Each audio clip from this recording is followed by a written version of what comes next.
G7 శిఖరాగ్ర సదస్సులో Modi centre of attraction గా నిలిచారు. G7 సమావేశాల్లో పలు దేశ అధినేతలతో ద్వైపాక్షిక చర్చలు జరిపారు. అవుట్ రీచ్ లో ఏఐపై కీలక సందేశం ఇచ్చారు.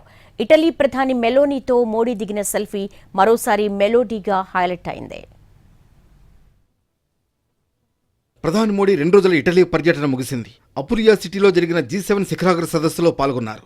America, Britain, Japan, Italy, Germany, France, Canada దేశాల అగ్రనేతలంతా ఈ సమావేశానికి హాజరయ్యారు. భారత ప్రధాని మోడీ ఈ సమావేశానికి సెంటర్ ఆఫ్ అట్రాక్షన్ గా నిలిచారు. G7 సమావేశాల్లో పలు దేశాధినేతలతో ద్వైపాక్షిక చర్చలు జరిపారు ప్రధాని. G7 సమావేశాల్లో ఫ్రాన్స్ అధ్యక్షుడు ఇమాన్యుయల్ మేక్రాన్తో సమావేశమయ్యారు. ఇరు దేశాల మధ్య రక్షణ, అణు, అంతరిక్ష రంగాలతో సహా వ్యూహాత్మక భాగస్వామ్యాన్ని మరింత బలోపేతం చేసే మార్గాలపై చర్చించారు.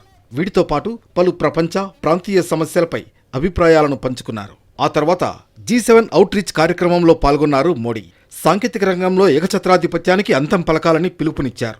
గతేడాది జరిగిన G20 సమావేశంలోనూ ఏఐ ఆవశ్యకతను చెప్పినట్లు గుర్తు చేశారు. ఇదే అంశాన్ని దృష్టిలో పెట్టుకుని ఏఐ ఫర్ ఆల్ అనే విధానాన్ని అవలంబిస్తున్నట్లు మోడీ వివరించారు. ఆ తర్వాత బ్రిటన్ ప్రధాని రిషి సునాక్తోనూ మోడీ ద్వైపాక్షిక సమావేశంలో పాల్గొన్నారు. ఉమ్మడి ప్రయోజనాలపై ఇరువురు మధ్య చర్చలు జరిగాయి. ఇండో బ్రిటన్ల మధ్య వ్యూహాత్మక సంబంధాన్ని మరింత బలోపేతం చేసేందుకు అన్ని విధాలా కృషి చేస్తామన్నారు. సెమీ కండక్టర్, టెక్నాలజీ, వాణిజ్యంలో ద్వైపాక్షిక సంబంధాలను బలోపేతం చేస్తామన్నారు.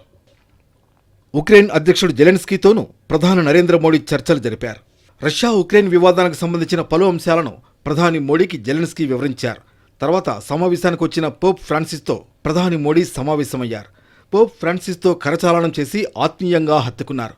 వివిధ రంగాల్లో ప్రపంచ దేశాలతో భారత్కు ప్రస్తుతం ఉన్న సంబంధాలు మెరుగుపరచుకోవడంతో పాటు ద్వైపాక్షిక విషయాలపై ఆయా దేశాల అధినేతలతో మోడీ చర్చించారు. G7 దేశాల శిఖరాగ్ర సదస్సులో మరోసారి మెలోడీ సెల్ఫీ హైలైట్ అయింది. ఇటలీ ప్రధాని మెలోనీతో మోడీ దిగిన ఫోటో సోషల్ మీడియాలో వైరల్ అయింది. Hi friends from melody team అంటూ సెల్ఫీ వీడియో తీసుకుంది. దీన్ని సోషల్ మీడియా ఖాతాలో పోస్ట్ చేయగా మరోసారి మెలోడీ ట్రెండింగ్లోకి వచ్చింది.